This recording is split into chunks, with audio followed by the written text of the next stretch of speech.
जय श्री हरि विष्णु, राधे राधे। दोस्तों, आप सभी का मेरे चैनल में बहुत बहुत स्वागत है। आज हम आपके लिए बृहस्पतिवार गुरुवार व्रत कथा लेकर आए हैं। तो कथा पूरी सुनिएगा और अच्छी लगे तो प्लीज़ लाइक, चैनल को सब्सक्राइब जरूर कीजिएगा। भारतवर्ष में एक राजा राज करता था। वह बड़ा प्रतापी और दानी था। वह नित्य गरीबों और ब्राह्मणों की सहायता करता था।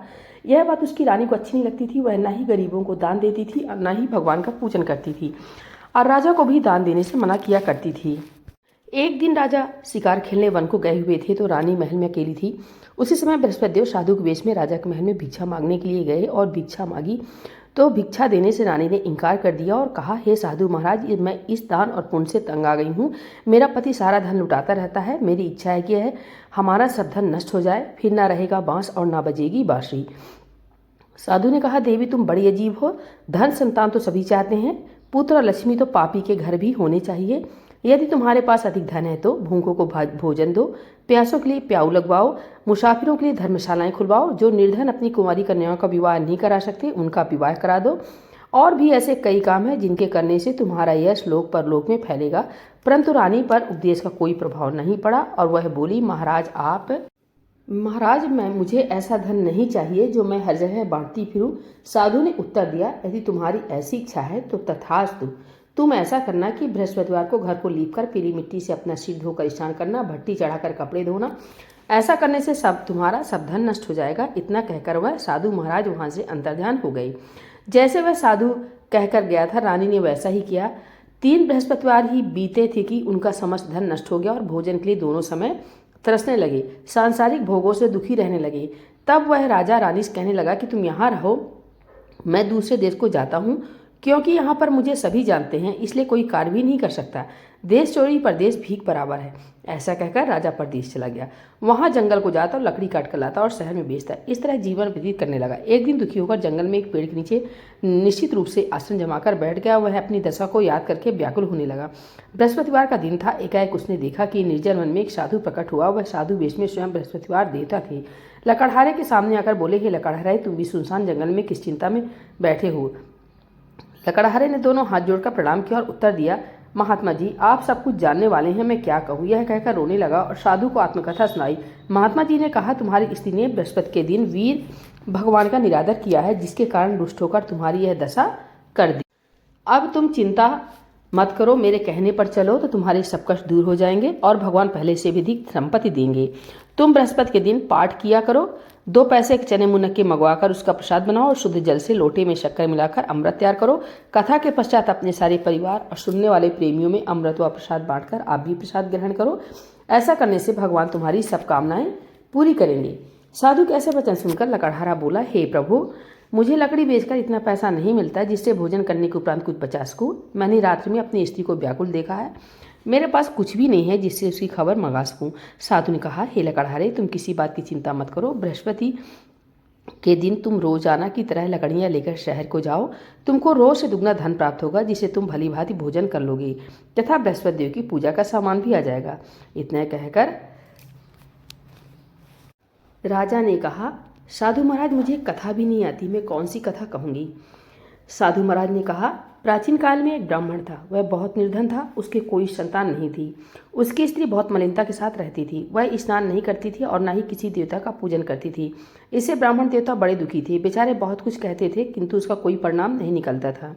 भगवान की कृपा से ब्राह्मण की स्त्री की कन्या रूपी रत्न पैदा हुआ। कन्या बड़ी होने पर प्रातः स्नान करके विष्णु भगवान का जाप हुआ, बृहस्पतिवार का व्रत करने लगी। अपने पूजन पाठ को समाप्त करके स्कूल जाती तो वह अपनी मुट्ठी में जौ भरकर ले जाती और पाठशाला के मार्ग में डालती जाती। तब ये जौ सड़क हो जाते और लौटते समय उनको बीनकर घर को ले आती थी। एक दिन वह बालिका सूप में सोने के जौ को फटक कर साफ कर रही थी कि उसकी पिता ने देख लिया और कहा, हे बेटी, सोने के जौ को फटकने के लिए सोने का सूप होना चाहिए। दूसरे दिन बृहस्पतिवार था। इस कन्या ने व्रत रखा और बृहस्पति देव से प्रार्थना करके कहा, मैंने आपकी पूजा सच्चे मन से की हो तो मेरे लिए सोने का सूप दे दो। बृहस्पति देव ने उसकी प्रार्थना स्वीकार कर ली। रोजाना वह कन्या जौ फैलाती हुई जाने लगी। जब लौटकर जौ बीन रही थी तो बृहस्पति देव की कृपा से सोने का सूप मिला।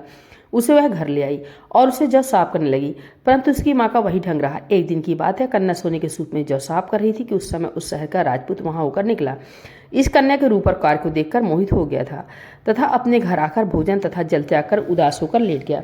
राजा को जब इस बात का पता लगा तो अपने प्रधानमंत्री के साथ उसके पास गए और बोले, हे बेटा, तुम्हें किस बात का कष्ट है? किसी ने अपमान किया है अथवा और कोई कारण हो सो कहो, मैं वही कार्य करूंगा जिससे तुम्हें प्रसन्नता हो।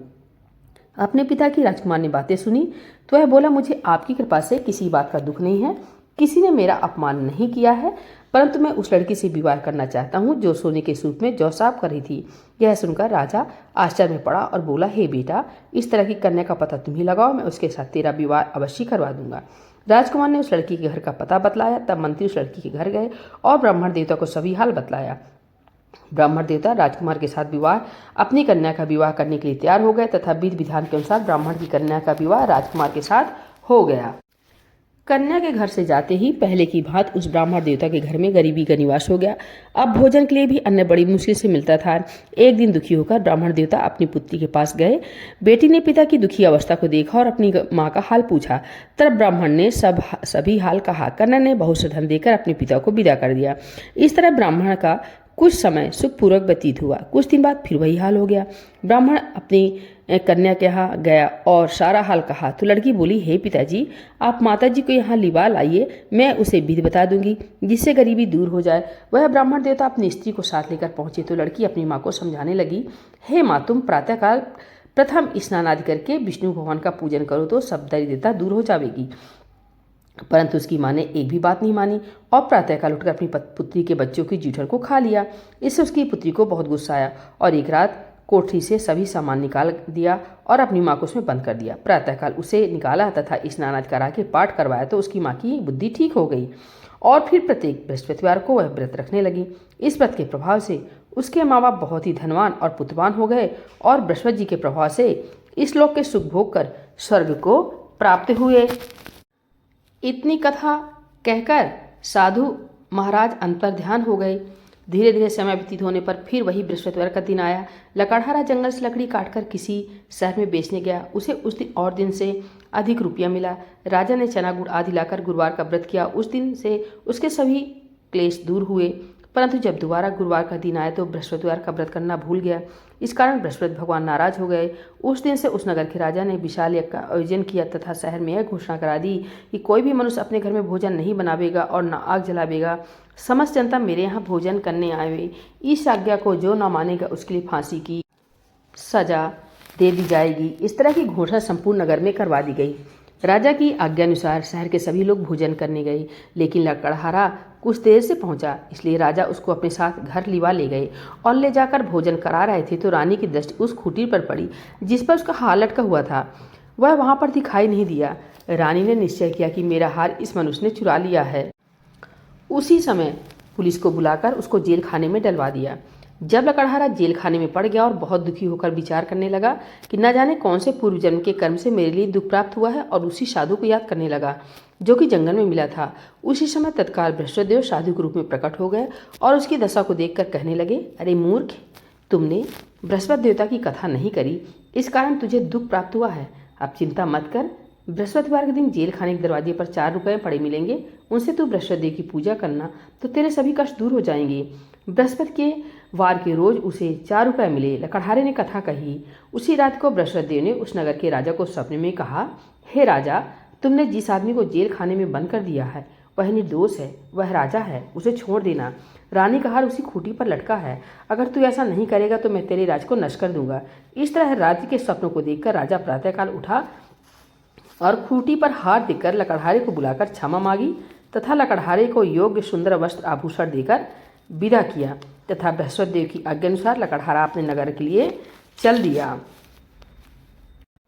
राजा जब अपने नगर के निकट पहुंचा तो उसे बड़ा आश्चर्य हुआ। नगर में पहले से अधिक बाग, तालाब और कुएं तथा बहुत सी धर्मशाला, मंदिर आदि बन गए थे।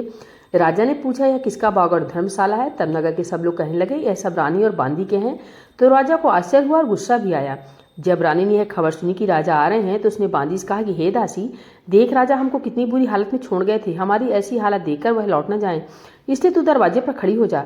रानी की आज्ञा अनुसार दासी दरवाजे पर खड़ी हो गई और राजा आए तो बांदी उन्हें अपने साथ लिवा लाई। तब राजा ने क्रोध करके अपनी रानी से पूछा, क्या धन तुम्हें कैसे प्राप्त हुआ है? तब उन्होंने कहा, हमें यह सब धन बृहस्पति देव की कृपा से प्राप्त हुआ है। राजा ने निश्चय किया कि 7 रोज बाद तो सभी बृहस्पति देव का पूजन करते हैं, परंतु मैं अब रोजाना दिन में 3 बार कहानी कहा करूंगा तथा रोज व्रत किया करूंगा। अब हर समय राजा के दुपट्टे में चने की दाल बंधी रहती तथा दिन में 3 बार कहानी कहता। एक रोज राजा ने विचार किया कि चलो अपनी बहन के यहाँ हो आवे। इस तरह निश्चय कर राजा घोड़े पर सवार हो अपनी बहन के यहाँ को चलने लगा। मार्ग में उसने देखा कुछ आदमी एक मुर्दे को लिए जा रहे हैं। उन्हें रोककर राजा कहने लगा, अरे भाइयों, मेरी बृहस्पति की कहानी सुन लो। वे बोले, लो, हमारा तो आदमी मर गया, इसको अपनी कथा की पड़ी है। परंतु कुछ आदमी बोले, अच्छा कहो, हम तुम्हारी कथा भी सुनेंगे। राजा ने दाल निकाली और जब कथा आदि हुई कि मुर्दा हिलने लग गया और जब कथा समाप्त हो गई तो राम राम करके वह मनुष्य उठकर खड़ा हो गया। आगे मार्ग में उसे एक किसान खेत में हल चलाता मिला। राजा ने उसे देखा और उससे बोला, अरे भैया, तुम मेरी बृहस्पतिवार की कथा सुन लो। किसान बोला, जब तक मैं तेरी कथा सुनूंगा तब तक 4 हरैया जोत लूंगा। जा अपनी कथा किसी और को सुनाना। इस तरह राजा आगे चलने लगा। राजा खटते ही बैल पछाड़ खाकर गिर गए तथा उसके पेट में बड़ी जोर का दर्द होने लगा। उस समय उसकी माँ रोटी लेकर आई। जब उसने देखा तो अपने पुत्र से सब हाल पूछा और बेटे ने सभी हाल कह दिया। तो बुढ़िया दौड़ी दौड़ी उस घुड़सवार के पास गई और उससे बोली, मैं तेरी कथा सुनूंगी, तू अपनी कथा मेरे खेत पर चलकर ही कहना। राजा ने बुढ़िया के खेत पर जाकर कथा कही, जिसके सुनते हुए वह बैल उठकर खड़े हो गए तथा किसान के पेट का दर्द भी बंद हो गया। राजा अपनी बहन के घर पहुंचा। बहन ने भाई की खूब मेहमानी की। दूसरे रोज प्रातःकाल राजा जागा तो वह देखने लगा कि सब लोग भोजन कर रहे हैं। राजा ने अपनी बहन से कहा कि ऐसा कोई मनुष्य है जिसने भोजन नहीं किया हो, मेरी बृहस्पतिवार की कथा सुन ले। बहन बोली, हे भैया, यह देश ऐसा ही है, पहले यहाँ लोग भोजन करते हैं, बाद में अन्य काम करते हैं। अगर कोई पड़ोस में हो तो देख आऊं। ऐसा कहकर वह देखने चली गई, परंतु उसे कोई ऐसा व्यक्ति नहीं मिला जिसने भोजन नहीं किया हो। अतः वह एक कुम्हार के घर गई, जिसका लड़का बीमार था। उसे मालूम है कि उनके यहाँ 3 रोज से किसी ने भोजन नहीं किया है। रानी ने अपने भाई की कथा सुनने के लिए कुम्हार से कहा। वह तैयार हो गया। राजा ने जाकर बृहस्पतिवार की कथा कही, जिसको सुनकर उस कुम्हार का लड़का ठीक हो गया। अब तो राजा की बहन के यहाँ प्रशंसा होने लगी। एक रोज राजा ने अपनी बहन से कहा कि हे बहन, हम अपने घर को जाएंगे, तुम भी तैयार हो जाओ। राजा की बहन ने अपनी सास से कहा। सास ने कहा, हाँ चली जाओ, परंतु अपने लड़कों को मत ले जाना, क्योंकि तेरे भाई की कोई औलाद नहीं है। बहन ने अपने भैया से कहा, हे भैया, मैं तो चलूंगी, परंतु कोई बालक नहीं जाएगा। राजा बोला, जब कोई बालक नहीं चलेगा तब तुम ही क्या करोगी।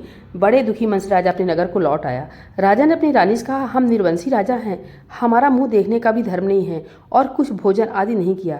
रानी बोली, हे प्रभु, बृहस्पति देव ने हमें सब कुछ दिया है, वे हमें औलाद अवश्य देंगे। उसी रात को बृहस्पति देव ने राजा से सपने में कहा, हे राजा, उठ, सभी सोच त्याग दे, तेरी रानी गर्भ से है। राजा की बात सुनकर बड़ी खुशी हुई। 9वें महीने में उसकी रानी के गर्भ से एक सुंदर पुत्र पैदा हुआ। तब राजा बोला, हे रानी, स्त्री बिना भोजन के रह सकती है, बिना कहे नहीं रह सकती। जब मेरी बहन आवे तो तुम उससे कुछ मत कहना। रानी ने सुनकर हाँ कर दिया। जब राजा की बहन ने शुभ समाचार सुना तो उसे वह बहुत खुश हुई तथा बधाई लेकर अपने भाई के यहाँ आई। तभी रानी ने कहा, घोड़ा चढ़कर तो नहीं आई, गधा चढ़ी आई। राजा की बहन बोली, भाभी, मैं इस प्रकार न कहती तो तुम्हें औलाद कैसे मिलती। बृहस्पति देव ऐसे ही हैं, जैसी जिनके मन में कामनाएं होती हैं सभी को यह पूर्ण करते हैं। जो सद्भावना पूर्वक बृहस्पतिवार का व्रत करता है एवं कथा पढ़ता है अथवा सुनता है और दूसरों को सुनाता है, बृहस्पति देव उसकी सभी मनोकामना पूर्ण करते हैं। भगवान बृहस्पति देव उसकी सदैव रक्षा करते हैं। संसार में सद्भावना से भगवान जी का पूजन व्रत सच्चे हृदय से करते हैं तो उनकी सभी मनोकामनाएं पूर्ण करते हैं। जैसी सच्ची भावना से रानी और राजा ने उनकी कथा का गुणगान किया तो उनकी सभी इच्छाएं बृहस्पति देव जी ने पूर्ण की थी। इसलिए पूर्ण कथा सुनने के बाद प्रसाद लेकर जाना चाहिए। हृदय से उनका मनन करते हुए जयकारा बोलना चाहिए। बोले बृहस्पति देव भगवान की जय, विष्णु भगवान की जय।